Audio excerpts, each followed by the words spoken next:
guys, it's Marie and Dan. And we're back for our third episode of Live with Marie and Dan. You got your lines down. You just taught me my name. Jesus. So it's been a while since we've done this. We've had a really busy fall, despite the fact that we thought it was going to be kind of slow and boring because it's our first empty nest autumn. It's kind of not turned out to be so slow or boring. Since we last were with you, we've spent a week in Los Angeles. We stayed in Venice Beach for part of the time, and we discovered we don't have enough tattoos or piercings to really hang there like, you know, like the natives do. Or smoke enough weed. Oh yeah, we have to smoke more weed too. True. Yeah, it's like the smell of it is everywhere. David's smiling because he'd like to go live there. But it's legal there, I think. You did live there. That's right. You did. It's a wonder you ever left. But it's a neat place to be. I mean, oh my God. It's a fun place. We had so much fun there, and so we did I did a conference out there. And then we've also been to Calgary, Canada. Cold up there. Cold, yes. Snow. We went to snow. It was like being plunged into early winter. It wasn't even November yet, and the whole time we were there, the temperature never rose above 15 degrees Fahrenheit. And, you know, that was during the day. At nighttime, it was down around 0. It was brutal. We landed in the midst of a snowstorm. We were supposed to go to the mountains, but it kind of was like the mountains came to us. And all of our plans to go visit Banff, I like just saying that, Banff, got scuttled.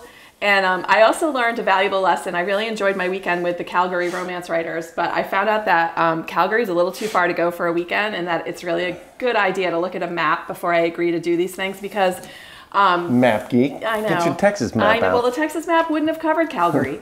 So Calgary is literally above Utah, and we live in Rhode Island, so it's 4 hours from Toronto. I mean, why you keep saying above Utah? Utah's not on the border. Say it's above Idaho. What? Like a straight line from Salt Lake City to it? Like I looked at the biggest city that was. How many inches is it away? Like 6, but it was too many inches from Rhode Island, I think, for a weekend. So. I had to think about like the time that it's taken to get to these places. I was really glad we got to go. We had a really good time, but I would want to go sometime when I could spend more time there. And we had to come right back because we had other stuff going on. But we also had our 25th anniversary since we last filmed a video. And after a long and careful deliberation, it's our last. No. I decided to renew your contract. Oh, thanks. But we're going to go year by year. No more of these 25-year deals, okay? Like year by year, you're on the bubble, officially on the bubble permanently. So how do you feel about that? I'm just playing toward free agency. So I can negotiate my own contract. Very good. Okay, let me know how that works out for you. Speaking of the empty nest, that also has not gone as planned. We had one of them came back for 3 weeks. 3 weeks. So next week they'll both be home. I got to pick them both up on Tuesday. You're going to miss that because you're going to be out of town that day. Lucky you. So I get to go get one of them in the Boston area and then swing back through Providence and get the other one off the train. And then do you think they're going to want to help me prepare for Thanksgiving dinner, or do you think they'll come home, do a stop, drop, and roll and be the hell out of here?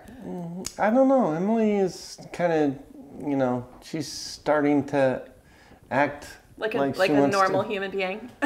Like she might actually help me. Yeah, she might. Well, are you going to be home in time? Because this is my biggest concern. Are you going to be home in time to drill the potatoes this year? Because that's an annual tradition now. Dan puts the potato peeler on a drill and holds it up the potato and literally takes with a drill and peels the potatoes. Maybe we can make a video that David can put on the next. Well, I have a video of it. We can actually insert it in this. I'll send it to you so we can get a little clip of Dan last year peeling the potatoes. So it's one of those things that I posted every year and everybody looks for it. So I'm just a little concerned about whether or not you're going to be back in time to do that for me. Probably. So, all right. Because it's usually done in the dark. I usually do it in the dark, I think. Well, this time of year it's dark at 4 o'clock. So. I know. Well, I think I get home around 4 or 5 o'clock. Okay. So we're having daylight savings time issues in this house. Our dogs have not made the adjustment. They're up at 5 a.m. looking for their breakfast. Yeah. So we used to have babies doing things like that. And now that we have no kids at home, we've got dogs waking us up at 5 a.m. thinking it's breakfast time. So maybe what can we do about this daylight savings time? I would like to get rid of it because it messes me up too. Like I'm awake at 4:30 in the morning now instead of 5:30. And then well, you go to bed at 8:30. Because I'm awake at 4:30. Make yourself stay up. Make myself stay up? Make yourself stay awake at night. I can't do it. I can't do it. People ask me all the time, like, how do you write as much as you do and this and that? But when I hit the wall, man, I hit it hard and it's over for the day. It's done. So now we've spent a lot of time in airports while we were traveling all about this fall. And something I've come to notice that I'm a little concerned about is, you know those like automatic water things and soap things? They don't recognize me as human, okay? Any of them. At any airport or restaurant, I go like this, nothing happens. Nothing. I go to the soap thing, the lady next to me, nothing. Nothing comes out. I go to the paper towel thing and go like this. Nothing happens. Like nothing. When you're in there, like, do you look in the mirror? Do you see a reflection of yourself? I do, yes. Like a vampire. Like, listen, I'm not a little thing. Okay, I have a little bit of substance to me. I don't.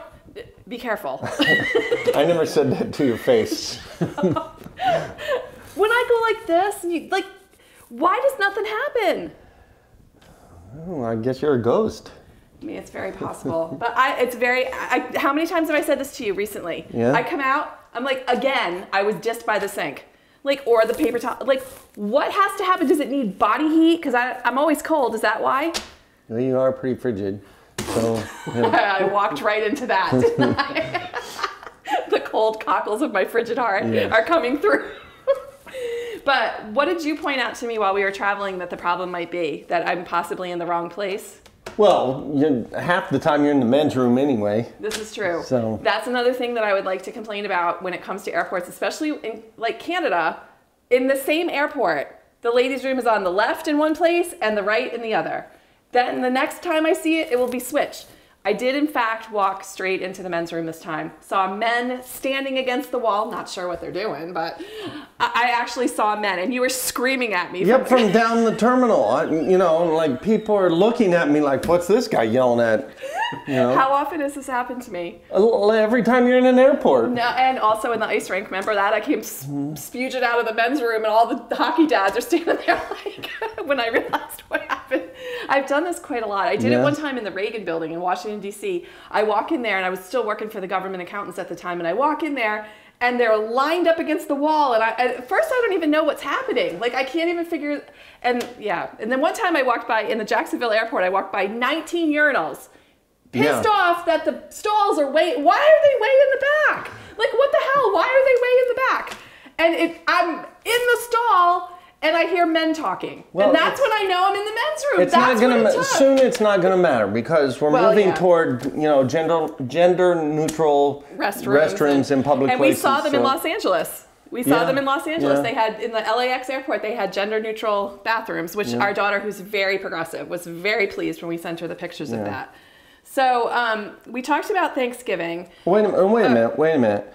Now, along with talking about the dispensers of stuff, there was something else that I wanted to bring up with that on our travels you did a lot of, and you like to do this. I have no idea where you're going with this. You're not allowed to go off the script. No, you do this all the time, and I thought you wanted to bring it up. But how many times, whenever you're driving, whether it's your car, we're here, or a rental car, and I walk around the car, and you like to hit the windshield wiper squirter. I do that. And try to hit me with it. I do that. Don't you do that all the time? That. So, I just wanted to see. This is what it feels like. Stop! He's gone off the script! Stop it! Wow. Okay, I can fire you for this. I hired you for this job, and I can fire you. That's bleach, by the way. Oh, dude. Contract renewal. Canceled. You're an ass. Oh, my God. Hey, your hand is still wet. Oh, my God. All right, I'm going to fire you. Ew, I hate that word. Don't use that word. It's a disgusting word. Okay, carry on. Okay. Windshield wiper. I'm wet. Done. That's what she said. All right, David's equipment is on me. No, I didn't aim for that. I aimed purposely you went for the body shot? a torso shot. That was really a low blow, and I really hope that my readers come out fighting against Mr. Forrest and his absolute attack of me on the air. I'm very, very surprised and disappointed and oddly impressed by your pre-planning. I saw that, you know what? I saw that squirt bottle under there and I wondered what the hell it was doing there, but I was in a rush, so I didn't do anything about it. I for like a month, I've been saving that bottle up for the next time that we film this. Oh my God. Wow. Are you seeing a whole other side to my affable, plain-spoken husband here? He's evil. All right. So we talked about Thanksgiving. I'm going to give thanks for the fact that maybe that I'm going to send you somewhere else for the rest of your life after that, because I'm soaking wet. Oh, you got a little water spritzed on you. What do you think? I feel like when you hit me with the, the windshield wiper thing. The best part of that is I do it all the time and you never see it coming ever. Like I do it all the time and you are always surprised by it. Sorry, I'm kind of a jerk in case you didn't notice. All right, so we had crazy shit from the internet. We've got a particularly good entry this time. I actually forgot to write down the name of the person who sent this to me, so we'll put it on the screen to give her credit. So this one, like really, what can even be said about this one? I better just be quiet. You had a few comments before we started filming that might have gotten you in some trouble. I am going to use that picture though on the... For what? For that, I'm on that. I was telling David earlier. It's like a friend, Kim Freiling, got me into the that 7-day Facebook black and white photo challenge. But I don't think the rule says that it has to be a picture you took. So I think that may be There's not supposed to be any people in it. Well, there's 2 shots. There's one of the. As you'll see, there's a person emerging from a certain part of the anatomically looking slide. The anatomically correct slide. So let's talk to you just for a second, a little side segue here off of our agenda about your Facebook challenge that you're doing. And this is somebody who has been a conscientious objector about Facebook for many, many years and seems to have in 2017, dare I say, been bitten by the Facebook bug a little bit. Now he's doing Facebook challenges. Well, I mean, I had no reason to be on it before. Oh, okay. I'm going to get the squirt bottle out again. Just pointing out the hypocrisy of it all is what I'm saying. Well, people wanted to see my paintings, so I had that Facebook page for the dog bowl. You should say what your Facebook handle is so that everybody can come and see you and follow you. And he doesn't go under his real name; he's under a nom de plume. Nom de plume. De plume. I should know that, right? Because I should have one. Okay. Yeah. So we have a special segment coming up here in the next little moment where Dan has come up with this idea of something else about me that he wants to share with you. Aren't we going to talk more about the slide, the picture? Well, what more can we say about the picture? Well, David's going to pop it on there, right? He did, yes. Okay. Yes, he's going to pop it in there. Okay. Yes, and that's what she said. Okay. I like the adult version. You like the adult version of it? Okay, well, we'll definitely have some commentary about that. I also want to just add, if you could continue to send the crazy crap that you find on the internet my way at marie@marieforce.com. My readers have surprised and pleased me with the vast array of craziness that they have come up with. So please keep those awesome images coming. I think my favorite is still the knitted pumpkin jockstrap. I like this slide. You like the slide? Yeah. Okay. Well, we can actually make it a little bit competitive. So whoever sends the best one, maybe I'll send them a signed book or something. So keep them coming. So we've got this little segment that Dan wants to share with you about my ongoing battles with the plastic wrap known as Press and Seal. So we're going to bring that to you right now. Don't tear it anymore.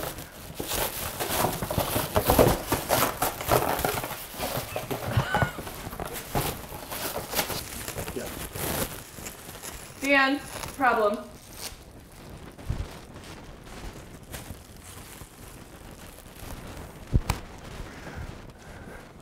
All right, finally today. Hope you enjoyed that. Yes. The Press and Seal. Finally, yes. All right, I have been writing the New Green Mountain Butler, Vermont book that the readers have been waiting for a really long time, and I have said nothing about the plan for this book until now. So I'm gonna have Dan read. This is the very end of chapter 1, And it will give you a little idea of what's coming in Here Comes the Sun, which I hope to have out after the first of the year. Oh, you're going to sing the song for it? Do-do-do-do. Okay. Am I supposed to do this with any certain sort of No, accent? because we found in the past that you are not good at accents. You're really just good at the one you came with. In the future, maybe I should rehearse, No, read the these. best part of it is that you don't rehearse. Okay. This is cold read. All right, are you ready? Yep. I knew I'd come to see you as soon as I could, Mia said. I only hoped that I'd still be welcome after all this time. You're always welcome with me, you know that. Wade looked at her with love and joy and hope, so much hope that her heart contracted. You still haven't told me why now. Why now? Why tonight in the middle of a blizzard? Because, she swallowed hard, summoning the fortitude to say the words, I need you to do something for me. I'd do anything for you. His fierce words made her want to weep from the relief of knowing she hadn't misjudged him or his feelings for her, even though she'd never allowed their conversations to stray into that direction. The heart knows what the heart knows. Tell me what you need, Mia. There's nothing you could ask of me that would be too much. Looking up to meet his intense golden gaze, she said, I need you to marry me. Sounds... Bombshell! It's very, the readers who know this series are going to freak out when they hear that. So that's the opening, the end of chapter 1 of Here Comes the Sun, which is out in January, and we will soon have pre-order information available for that book, which will be the 9th book in the Vermont series, and it's featuring the long-awaited story of Wade Abbott. The readers have been asking me about them for a very long time, and what about that woman Mia that he's so crazy about, and what's going to happen with them? And so that gives you a little hint of what might be coming in Here Comes the Sun. And that's going to do it for us today. We wish everyone in the U.S. a very happy Thanksgiving this week, and we hope that wherever you are, whatever you're doing, you are with the ones you love, and that we hope that the ones that we love don't turn our Thanksgiving into a crazy wild shit show the way they usually do. So that's it. Happy Thanksgiving, and we'll talk to you soon. Bye.